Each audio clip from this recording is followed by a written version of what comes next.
इसीलिए हमारा जो शिक्षण का प्रोसेस है वो बाहर की अंदर की ओर नहीं है, अंदर से बाहर की ओर है। उसको अंदर से निकालना है, उसको अंदर से निकालना है, उसको जो सुषुप्त शक्ति है उसको जगानी है, और वो जगा दी तो वो यूनिक बनेगा। ऐसी एक बहुत बड़ी कहानी है इसके विषय में जो आज की शिक्षण को बराबर लागू होती है। आपने अभिज्ञान शाकुंतलम का नाम सुना है? बहुत लोगों ने नहीं सुना होगा, आपने तो सुना होगा। संस्कृत का एक नाटक है अभिज्ञान शाकुंतलम, महाकवि कालिदास ने वो लिखा है। वो लिखते थे, उसने लिखा। उसमें कहानी यह आती है कि कालिदास बहुत सारे नाटक लिखते थे, जैसे अभी स्क्रिप्ट राइटर होते हैं, वो एक स्क्रिप्ट राइट करते हैं, पता है ना वो आपको। उस तरह से वो नाटक लिखते थे और उसके बाद वो प्ले करते थे। प्ले किया, फिर लिखा, फिर प्ले किया। उसका एक मित्र था जिसका नाम मातली था, वो भी कालिदास का देखता था, वो भी लिखता था। कालिदास ने एक नाटक लिखा। कालिदास की विचारधारा ऐसी थी कि वो हर एक नाटक में इतिहास के साथ थोड़ा बहुत चेंज करते थे। वो मानते थे किंग डज नेवर रॉन्ग, राजा गलत नहीं हो सकता है। तो इसके लिए वो क्या करते थे, महाभारत में जो कहानी आती है ना दुष्यंत और शकुंतला की, उसमें यह होता है कि दुष्यंत शकुंतला को भूल जाता है। पहले वादा करता है, जैसे अभी युवा करते हैं ना, मैं तुझे चांद ला दूंगा, तारे ला दूंगा। बाद में पता लगेगा कि एक बाइक भी नहीं ला पाता है वो। तो तब वो अवस्था ऐसी होती है कि तब वो बहुत कुछ बोलता है, पता चल जाता है हमको, एक नशा होता है वो। तो क्या होगा कि कालिदास ने भी ये पूरा नाटक किया, उसमें दुष्यंत शकुंतला को भूल जाता है, लेकिन बीच में उसने एक भाग जोड़ दिया कि दुर्वासा मुनि आते हैं, शकुंतला दुष्यंत के बारे में सोच रही होती है और दुष्यंत के बारे में सोच रही होती है। दुर्वासा भिक्षा के लिए आते हैं और शकुंतला को पता नहीं, तो दुर्वासा शाप दे देते हैं कि तू जिसके बारे में सोच रही है वो तुझे भूल जाएगा। बराबर है? तो ये इतना उसने मिला दिया, इतना पार्ट। इसलिए दुष्यंत निर्दोष हो गया, दुष्यंत के वकील बन गए वो। दुष्यंत को निर्दोष बना दिया और शाकुंतल नाटक बना दिया, वो प्ले किया। लोगों ने इतना एप्रिशिएट किया, वंस मोर 7 बार चलाओ, और फुल पब्लिक। मातली उसका मित्र, उसने देखा कि कालिदास ने थोड़ी सी मिलावट की है, मैं पूरा सत्य कहूंगा। उसने सत्यता से नाटक को रजू किया पूरा, कि क्या क्या शकुंतला है, क्या थी क्या नहीं, सब कुछ बताया। फ्लॉप गया। अभिनव शाकुंतलम लिखा, फ्लॉप गया। तो उसको प्रश्न आया, मैंने वेद उपनिषद में पढ़ा सत्यमेव जयते नानृतम, वो सही या मैं जो देख रहा हूं वो सही? तो उसको सरस्वती की आराधना करता था, तो पूछा उसको कि मैं सत्य कहता हूं, मैं सब कुछ सही कर रहा हूं, तो भी पब्लिक नहीं आती है। पब्लिक का स्वभाव ही ऐसा होता है, वो सत्य पर कम आती है। यही दुख का कारण है, इसीलिए तो ये सब है। कोरोना के समय पर हमारा एक ऐसा अनुभव हुआ कि हम लोग बहुत सारे, हमारे जैसे लोग प्रयत्न करते थे गुरुकुल के लिए, अच्छी चीजों के लिए। मुश्किल से कभी 500 से ज्यादा संख्या, 200 से ज्यादा संख्या, 500 से कभी नहीं हुई ज्यादा।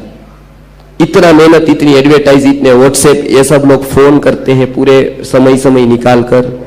500 से ज्यादा नहीं, बात में कोई स्वार्थ नहीं, और हर एक बात जीवन से जुड़ी हुई।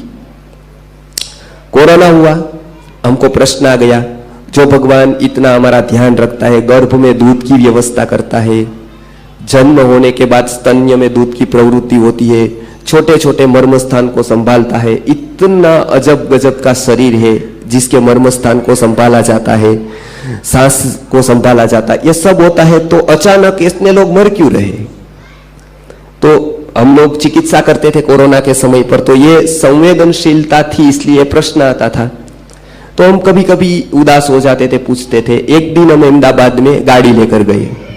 अहमदाबाद के बाहर से आउटसाइड से हमको अंदर जाने के लिए 3.5 घंटे लगे। 3.5 घंटे इसलिए लगे क्योंकि अहमदाबाद में एक एक्टर आया था और उसको देखने के लिए भीड़ उमटी थी।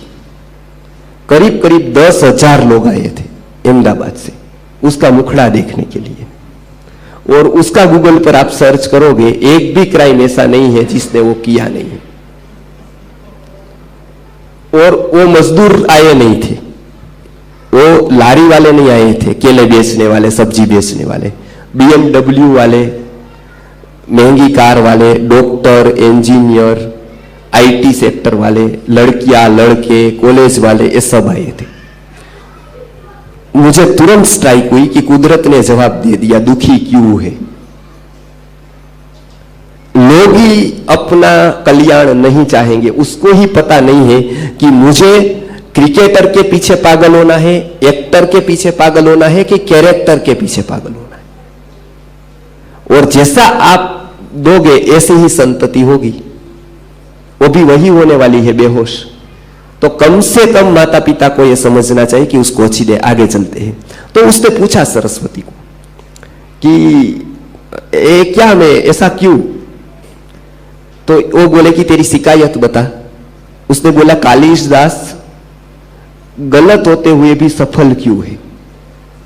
तो सरस्वती ने क्या पूछा पता है? डिफाइन कर। वो गलत है वो तुझे फरियाद है कि वो सफल है वो तुझे फरियाद है?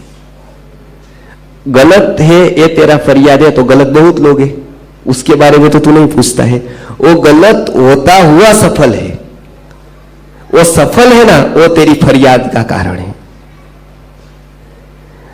फिर जो उसने उपदेश दिया ना, हर एक माता पिता को दीवार पर लिख देने जैसा है। उसने बताया सरस्वती ने कि तू मातली एक गलती बार बार क्यों कर रहा है? तू दूसरा कालिदास बनना क्यों चाहता है? जब कुदरत ने तुझे दूसरा कालिदास नहीं बनाया है तो तू दूसरा कालिदास बनना क्यों चाहता है? तू मातली है, पहला मातली बन, दूसरा कालिदास नहीं। तू जो है वो पहला बन। तू कालिदास की कॉपी क्यों करता है? कालिदास का श्रृंगार का विषय है, वो अभिज्ञान शाकुंतल लिखता है तो तू अभिनव शाकुंतल क्यों लिखते हो? तू भी उसकी कॉपी क्यों करता है? तू अपना बना अलग से। तेरे अंदर क्या है वो जाक, और मैं तुझे बता देती हूं तेरे अंदर श्रृंगार रस की, तेरे अंदर एक्सपर्टाइज नहीं है, तेरे अंदर करुण रस की एक्सपर्टाइज है। और वो हिंट मिली, बस इतने ही क्लू की जरूरत रहती है। उसके बाद उसने एक काव्य बनाया जिसका नाम है उत्तर रामचरित, और उसने बहुत करुणता से वो काव्य लिखा।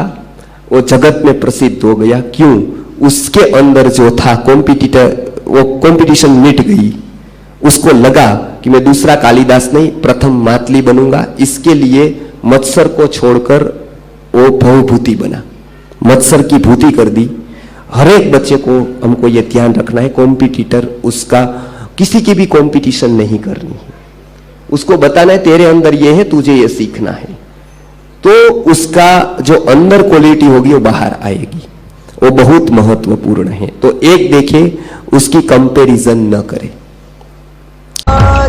जय आर्य जय आर्य जय आर्य।